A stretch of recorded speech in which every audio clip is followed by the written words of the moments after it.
গাজায় গণহত্যা ঘিরে আন্তর্জাতিক রাজনীতিতে বাড়ছে চাপ। এবার ইসরায়েলের বিরুদ্ধে সরাসরি অবস্থান নিলেন ব্রিটিশ সংসদের একাধিক সদস্য। দেশটির উপর নিষেধাজ্ঞা আরোপের প্রস্তাবে স্বাক্ষর করেছেন অন্তত ৭৫ জন ব্রিটিশ এমপি।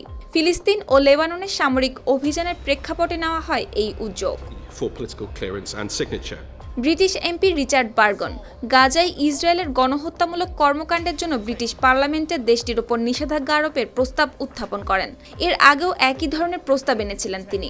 ২০২৪ সাল থেকে এই বিষয়ে একাধিকবার আলোচনাও হয়। এতে অংশ নেন সাবেক লেবার নেতা জেরেমি করবিন সহ আরও কয়েকজন এমপি। সেই প্রস্তাবে হাউস অব কমন্সকে বলা হয়েছে যেন তারা জাতিসংঘের সেই প্রস্তাবগুলো সমর্থন করে, যেখানে অধিকৃত ফিলিস্তিনি ভূখণ্ডে ইসরায়েলের উপস্থিতি বন্ধ করার কথা বলা হয়েছে। এর আগে এক বক্তব্যে বার্গন বলেন, গাজায় ইসরায়েলের সামরিক অভিযান আন্তর্জাতিক আইন লঙ্ঘনের অভিযোগের মুখে রয়েছে। এই পরিস্থিতি থামাতে শুধু কথা নয়, বাস্তব পদক্ষেপ নেওয়া প্রয়োজন।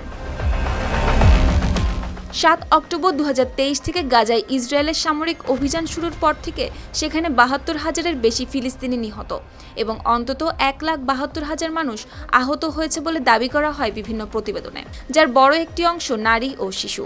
এছাড়া গাজার বেসামরিক অবকাঠামো যেমন হাসপাতাল, স্কুল, বিদ্যুৎ কেন্দ্র, পানির সংরক্ষণাগার এবং আবাসিক এলাকা ব্যাপকভাবে ধ্বংস করা হয়।